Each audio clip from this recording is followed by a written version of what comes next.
历史并非简单重复，但人性却从未改变。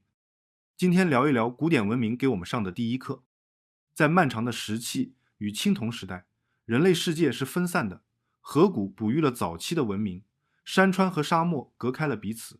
埃及、两河流域、印度、中国这四大古文明各自为政，它们有相似的起点，却缺乏共同的命运。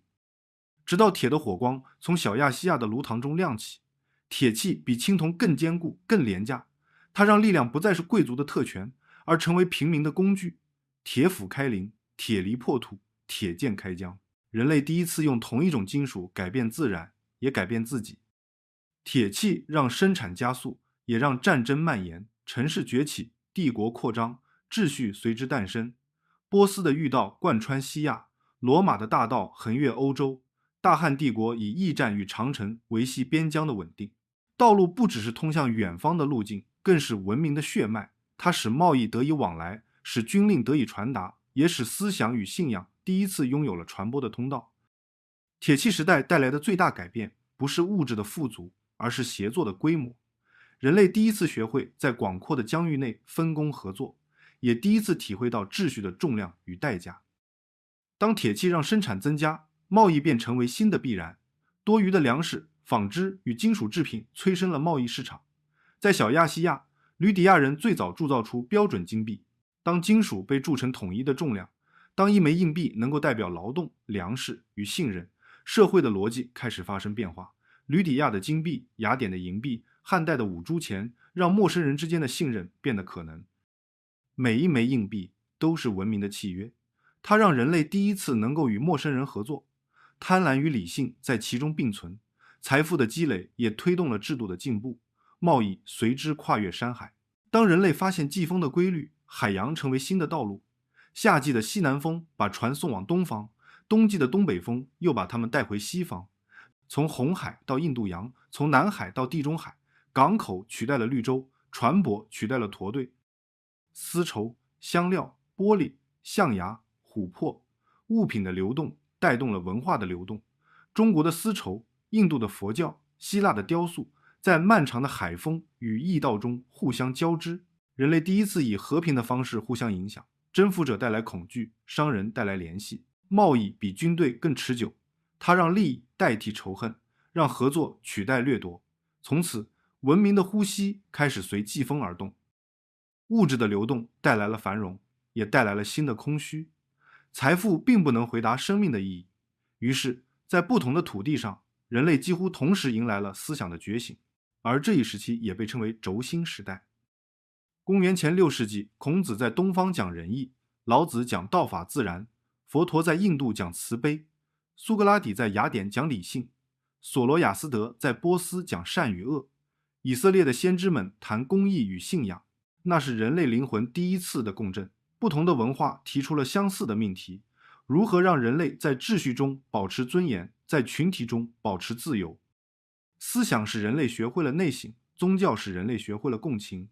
当商业与战争使各大文明开始接触，信仰成为他们之间新的语言。佛教沿丝绸之路传入中原，基督教沿地中海传播至罗马。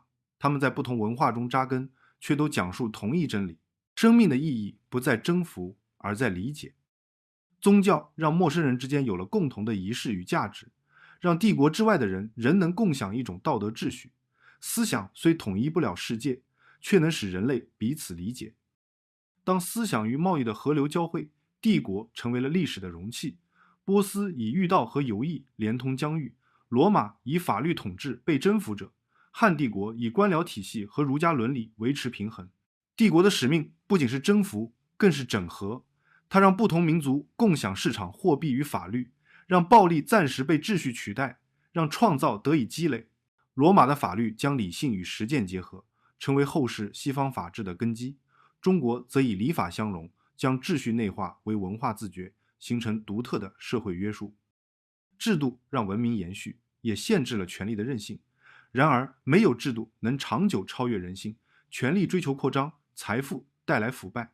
帝国的衰落总是从内部开始，从节制的丧失到贪婪的失衡。历史一再提醒我们，秩序的意义不在控制，而在平衡。法律是力量的缰绳，信仰是理性的温度，二者缺一，文明都会失衡。直到公元2世纪，人类第一次真正的生活在一个连成整体的世界，罗马、安息、贵霜与大汉四大帝国并立，他们的边境既是防线也是通道。丝绸之路连接欧亚，驼铃声穿越沙漠，船帆随季风远航。思想技术与信仰的交流，让世界第一次拥有了整体的意识。于是文明开始互相借鉴，希腊的哲学影响了罗马的法律，佛教渐渐融入了中国的思想，波斯的行政体系启发了拜占庭与阿拉伯。每一次征服都带来了模仿，每一次模仿又催生新的创造。人类的历史从此不再是各自的故事。这是古典文明最深远的遗产，它让人类从孤立的部落走向有机的世界，不同文化之间的边界开始变得模糊，冲突依旧存在，但理解也随之成长。古典时代并没有解决人类的矛盾，但它让人类第一次学会了在矛盾中生存。我们发现，战争可以带来统一，却不能带来理解；贸易可以带来繁荣，却不能带来平等；信仰可以带来安慰，却也可能筑起壁垒。文明的兴起与衰落，往往取决于一种朴素的能力——节制。节制权力的扩张，节制财富的贪婪，节制思想的狂热。当节制存在时，文明繁荣；当节制消失时，文明崩塌。历史的教训是，平衡比力量更重要。帝国的版图终将褪色，唯有制度与思想可与时间抗衡。当古人顺着季风扬帆远航，他们必须面对未知，也只能把命运托付给那股无形的季风。那股风自小亚细亚的炉膛中吹向海洋，从驿道奔赴港湾，从丝绸之路汇入地中海。它载着货物，也载着语言与神话，使人类首次在同一世界里相遇与呼吸。今日那股风仍在吹，它化作电波，穿越网络与城市。它连接我们，也撕扯我们。它带来新的联系，也带来新的挑战。古典文明留给我们的，不只是宏伟的遗迹，更是一种持久的智慧，要求我们在差异中求共存，在复杂中求秩序，在力量中求节制。当我们学会在相互依存中探索意义，那古老的季风仍会再度吹起，引领文明驶向新的平衡。好了，本期视频就到这里，